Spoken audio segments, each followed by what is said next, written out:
Pick a lane, find your niche, become known for one thing. You've probably heard it 1,000 times, right? And it's usually delivered with the confidence of inevitability, as if specialization is like a law of nature and becoming smaller is the price of becoming real. But here's the thing, for many of us, the story that specialization is inevitable never quite lands. Maybe we try to comply or we try to funnel our curiosity into a single channel, trimming away the interests that don't fit and quieting the parts of ourselves that wander too far from the center. But the cost is this low grade grief and a sense of self betrayal, the feeling that we're cooperating in our own diminishment. Being drawn to many things is the most ordinary thing in the world. It's human. Imagination itself is what makes us human in the first place.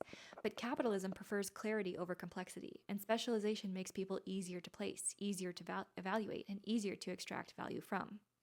A narrow role slots easily into the machine, but a whole person does not. So we are taught subtly and constantly to fragment ourselves and choose which part gets to count, and then make the rest a hobby, a side gig, or a guilty pleasure that we can only indulge in after the real work is done. But I think maybe this is backwards. Like maybe your curiosity isn't like a liability that you have to manage, but a signal.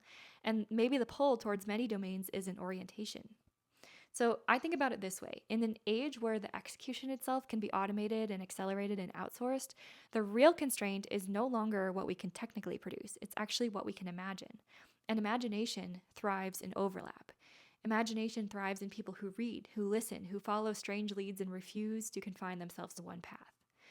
There's a pattern I've noticed in people who create exceptional work while staying whole. They move through two distinct phases, and the first one is wide exploration. It's where you follow what lights you up and where your taste develops through exposure, where you're gathering vocabulary and discovering what you're really interested in, not what you're supposed to be interested in. The second phase is deepening.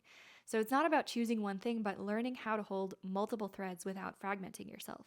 Maybe the years you spent studying design inform music, or your writing practice shows up in lyrics. Nothing is wasted and everything cross pollinates. Breadth becomes depth. You will be asked again and again to pick one thing and to make it simpler for people to understand what you do.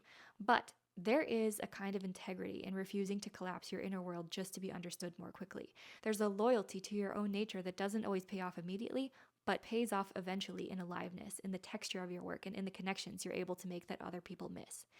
You contain multitudes. You always have. The question was never whether you should, but only whether you'd be allowed to. Being multi passionate might be the best thing that ever happened to you.